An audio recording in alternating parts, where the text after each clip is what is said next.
Музика. Хармонично съчетание на звуци и емоции. Соня Шатълова.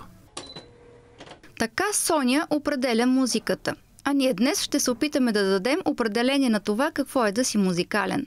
За целта, любопитната ни камера посещава една музикална къща и задава този и други музикални въпроси на ученици, преподаватели, родители. И така, кой човек е музикален? Един човек, за да е музикален, просто трябва да обича да свири или просто да обича да пее и да прави музикални неща. Този, който иска да е музикант, който обича музиката, музиканти. Които какво могат да правят? Да свирят. Може да е всичко, да си слушаш музика, да пееш, да свириш на нещо, да си те наникаш. Този, който усеща музиката, който я чувства и който много бързо може да я възпроизведе, да я разкаже един вид с инструмент или с гласа си. А това за мен е музикален. Дали ще слушаш музиката, дали ще композираш или ще изпълняваш, трябва да я носиш в себе си. Музикален е човек, който усеща музиката, защото музиката е създадена за да ни разкаже нещо, да ни развълнува и дали ще ни развълнува така, че да се усмихнем и да полетим от щастие или пък да ни накара да се разплачем. Това е някаква съвкупност от качества. Сега много е важно да усещаш музиката и емоционалното послание на музиката. Музикален е човек, който има развит слух музикален, чувство за ритъм, без да е полагал специални грижи за това.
Музиката, подобно на дъжда, капка по капка се просмуква в сърцето и го въодушевява. Ромен Ролан. Кога и как пада първата капка? Кога проличава дали човек е музикален или не?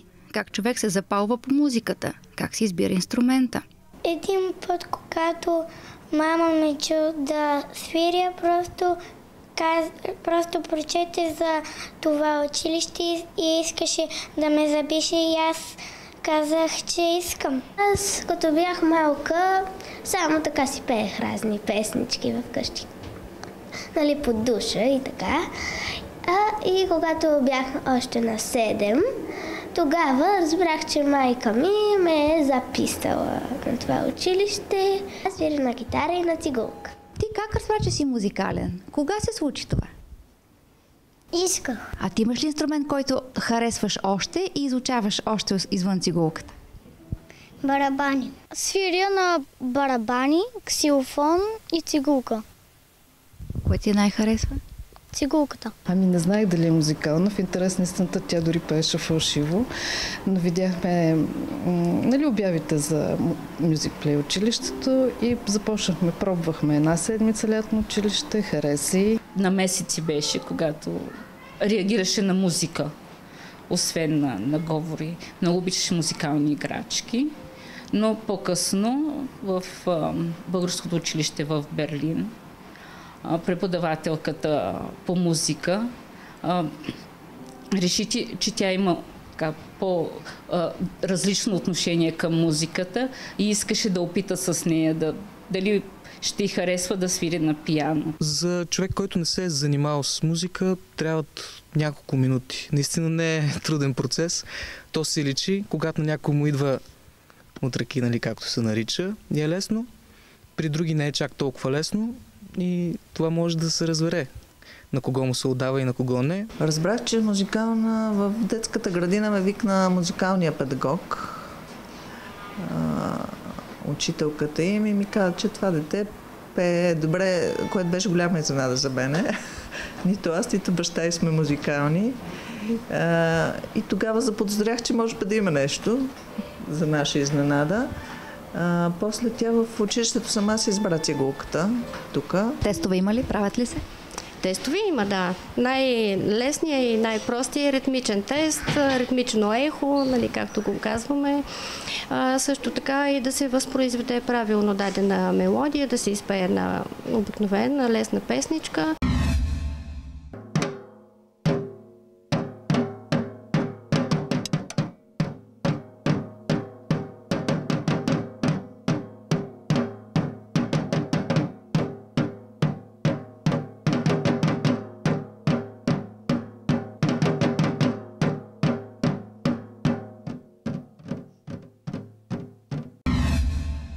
Музика. Единственият универсален език, който няма нужда от превод. На нея душа говори с душата. Бертолд Ауербах. Как влияят гените? Само аз. Ти си единствен музикант в къщата. Да. Какво казват другите за тебе в семейството? Казват, че съм музикален, че съм добър по тези неща. Всъщност, баба ми и дядо ми са свирили на цигулка и на тази цигулка, която аз свиря, е на баба ми. Майка ми е музикант. Тя свири ли на нещо? Тя е учител по цигулка. Майка ми, Какво тя? тя също свири като мен на цигулка.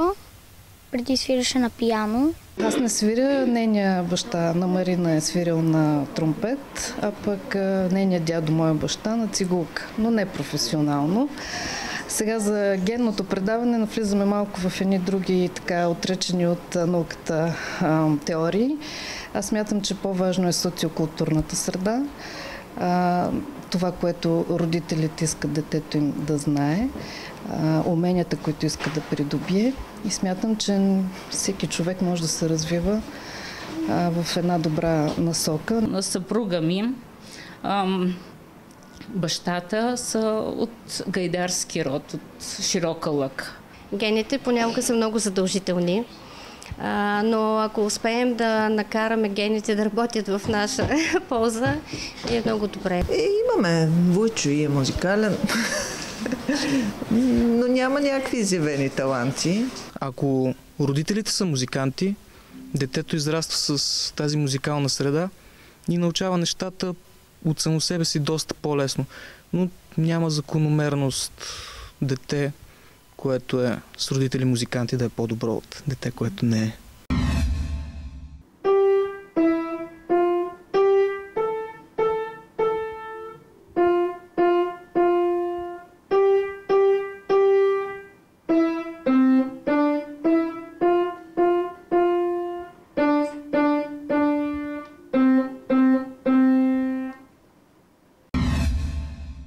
Целта на музиката е да трогва сърцата. Йохан Себастиан Бах. Може ли човек да няма гласови данни, но с уроци да се научи да пее?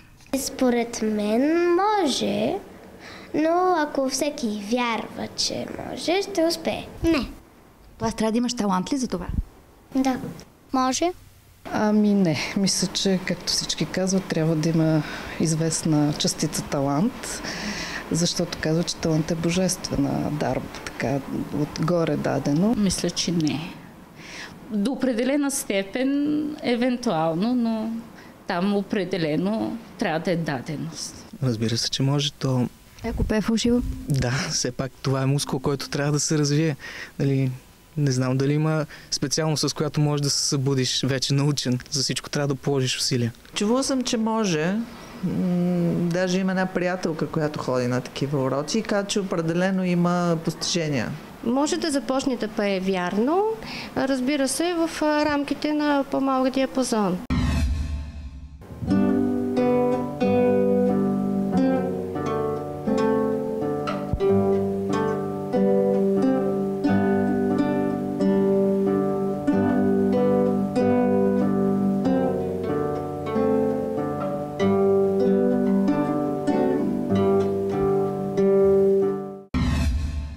Цялата прелест на музиката е в мелодията.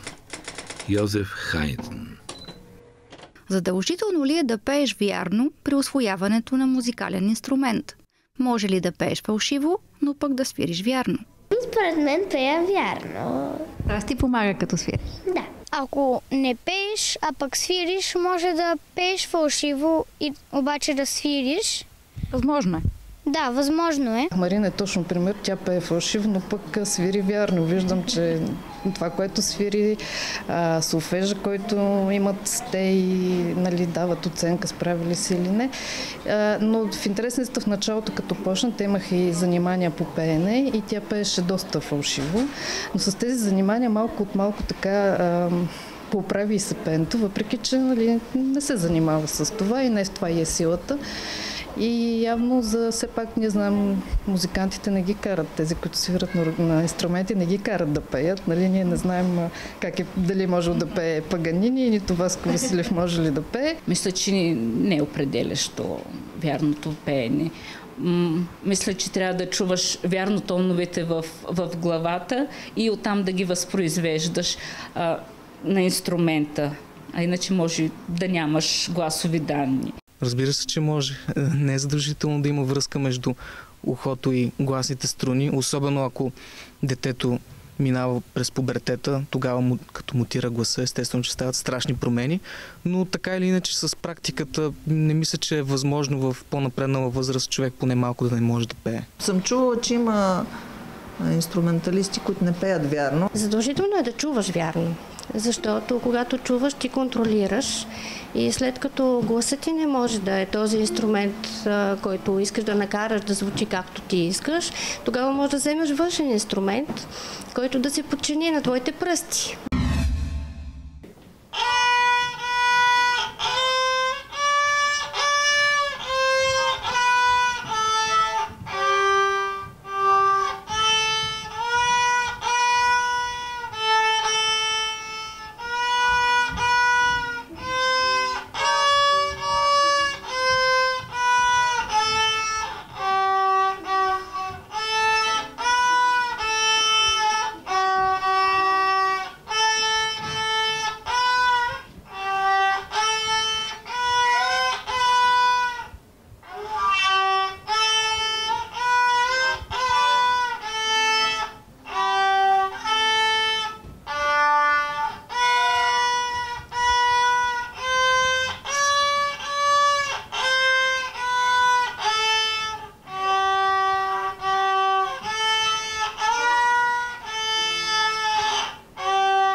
Мелодия е единствената форма на музиката. Без мелодия музиката е немислима, а музиката и мелодията са неразривни. Рихард Вагнер. Може ли човек да се научи да свири сам? Необходимо ли е да ходи на училище или уроци по музика? Да ходи по уроци на музика. По-добре ли? Да. Какво се научава в тези уроци? Ами, научава се нови песни, след това ти дават малко по-трудни. Според мен трябва да ходи на уроци, защото вкъщи като вземе гитарата и като почне така да прави, може той да се измисли някоя мелодийка. Само обаче за дадени неща, според мен трябва да се ходи на уроци. Едновременно се забавляваш и едновременно го научаваш и тук ми е забавно. Може и двете да стане. По уроците го обясняват малко по-подробно, докато ти сам можеш да слушаш музика и по музиката да разбереш, да се ориентираш какво имаш да свириш, как искаш да го научиш. Обаче по уроци е по-просто, защото ти го обясняват. Ти вече знаеш как да го изсвириш и Не объркваш нищо. Трябва малко гений да е човек, нали, наистина да има някакво специално влечение към музиката, за да се изгради сам. Но смятам, че тук нещата по-добре да се учат така както трябва, защото всъщност музиката и това развива се, нали, най-различни части в мозъка, да познаваш нотите, да можеш да четеш ноти, да свириш в ансамбъл, да свириш в оркестър. Това са неща, които се учат. Зависи каква е целта. Ако иска да се занимава като професия музиката, определено трябва да се ходи на уроци или на музикални училища. Научаването задължително е да има учител от гледна точка от това да те гледа дали свириш правилно. Най-малкото всеки инструмент крие своите рискове, ако не се научиш да свириш палките, а да свириш правилно. Ако държиш грешно палките, много лесно ще си ги нараниш ръцете и стигаш до тендовагинит, което означава край. И това нещо не се лекува. Ако няма кой отстрани да ти каже, виж, не се държат така палките и продължаваш по грешния начин, няма да достигнеш много големи върхове. Може да се научи да свири сам, но е малко трудно, защото го няма именно този контрол. Пък и учителя винаги помага, винаги напътства, гледа кой път е най-добър за самия ученик, защото има много методи за музикално образование и за всеки един инструмент също има написани много тонове литература, но учителят е този, който избира пътя, по който ученика трябва да върви, за да стигне до най-доброто ниво, да постигне най-високи резултати. Уроците винаги те вкарат в някакво русло, с някакви правила се налагат, което така те ограничава по някакъв начин.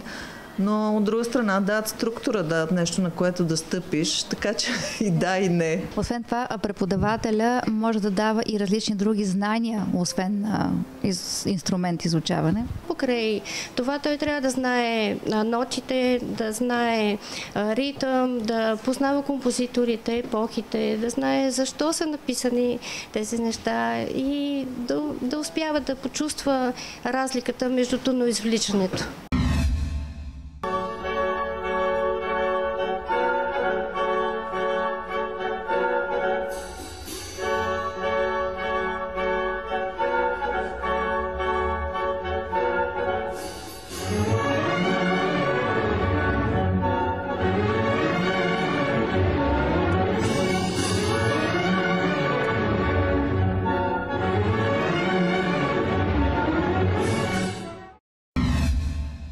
Музиката е най-поетичното, най-могъщото и най-живото от всички изкуства.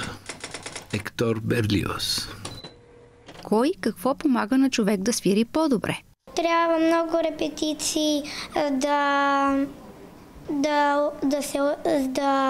се уча, за да свиря още по-други трудни песни. Трябва да ходи на уроци. Там какво научава? Много неща. Разкажи. Как се слага цигулката? Има си правилен начин? Взимам цигулката, ако е в мен и започвам да свира. Отбелязвам си колко пъти съм го изминал. Ангажимента какъв е родител на дете, което ходи на такива странични уроци? Финансово, физически, времеви? Да, всичко това е включено. Всичките тези, които изредихте, са включени, но също ангажиментът е такъв да види дали детето наистина има влечение към това, с което се занимава, да не е насила работата, защото ако е насила, става едно голямо мъчение. Така че ако на детето му е забавно, ако то се прибира и разказва вкъщи какво са взели, какво са учили, интересно ме вади, свири вкъщи, нали, без да го карам, нали, аз сега трябва да свириш.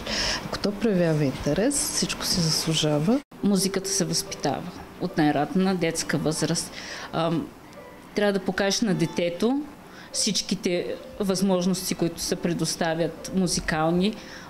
Катерина за пръв път я заведах на 4 години на опера за деца. Оперета също е слушала. В Берлин ходихме на различни музикални мероприятия на Милчо Ливиев Тя час и половина с отворена уста слуша. Сега последните години вече ходим и на опери за възрастни. Обстановката е много важна.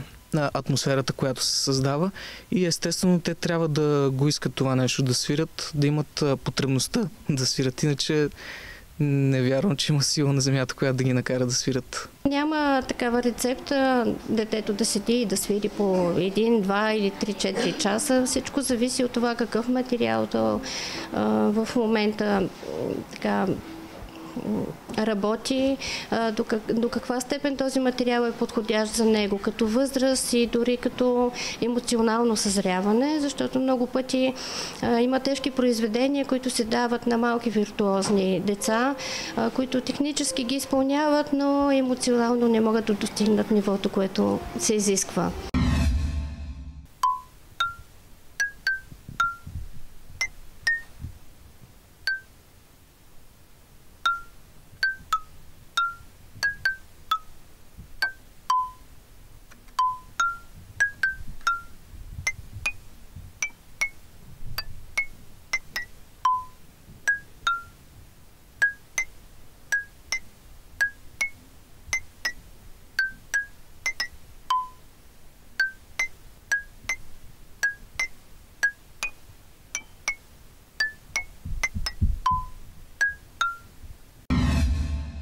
Музиката – посредник между живота на ума и живота на чувствата.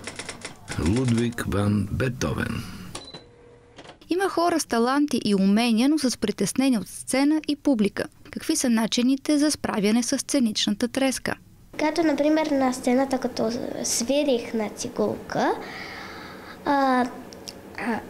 тогава аз чувствах как така ми трепери ръката, докато лъка го движа и много се притесних, но накрая чух, че имам силни аплодисменти и ми стана по-приятно. Аз се притеснявам, мисля само за грешката и греша. Обаче приятелите ми, те успяват грешават, примерно на пиано, и покриват си грешката, продължават. Ти кога ще го владееш това? Мисля, че скоро. Сценична треска няма, това е интересното, даже тя иска да се яви, защото се чувства явно много добре подготвена. Не. Успя да се концентрира и да изпълни по възможно най-добрия начин нещата. Даже и да сбърка, продължава, все едно нищо не се е случило. Ти си и музикант, и преподавател. Като музикант имаш ли сценична треска и как я овладяваш? И после какво казваш на децата преди техен концерт? Сценична треска от доста време нямам. Почти. Много рядко, но все пак, когато излизам на сцена, се фокусирам върху това какво трябва да изпълня по най-добрия начин за публиката, а децата, те като излизат на сцената, както и голям музикант, трябва да се радва от това, което прави, да се наслаждава на музиката, а не да си мисли за какво би объркал и кое му е трудното. Не, тя няма сценична треска. Тя е много спокойна, излиза, свири, така винаги много се кефи, обича да я заснемаме, после да я показваме на баби, дядовци. Няма сценична треска при нея. Дишайте дълбоко и най-вече трябва да мислят за това, че обичат музиката, обичат инструмента си и да мислят, че музиката е едно вълшебство, което започва от първия тон и завършва с последния, за това изпълнение.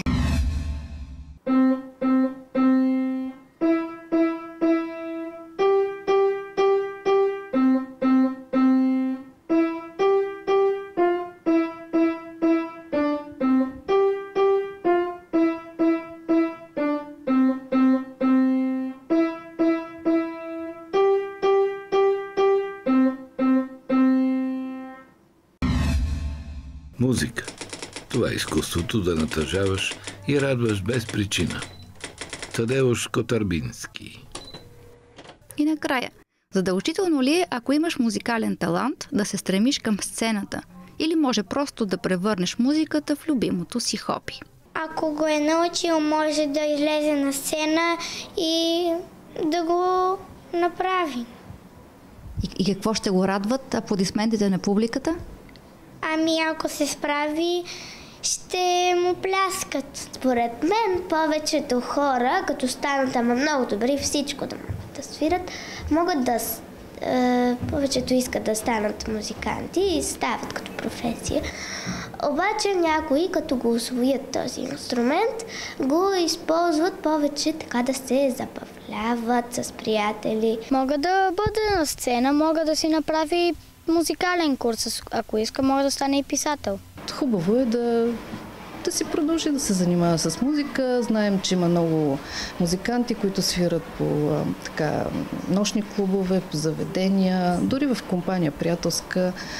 Що му харесва на един човек, той самия да си прецени дали иска да се развие по-натам в професионално отношение, но разбира се да има съответните заложби за това. Или може, така като Jam Session, да си прави забавления с приятели. Тя казва, че с това иска да се занимава. Чакам развитие. Това вече зависи от човека и какви са му желанията. Каквото желая той, това ще дързае да прави. Със сигурност може да стане за удоволствие, за едно хоби, приятно прекарване на свободното време. Не е задължително да е професия. Не е задължително. Според мен музиката е едно усещане, което ти дава лекота, да разбираш хората покрай себе си, да чувстваш, да се изразяваш. В моменти на несигурност можеш да седнеш и да останеш сам с музиката, така че е просто емоционално състояние наистина да си музикант.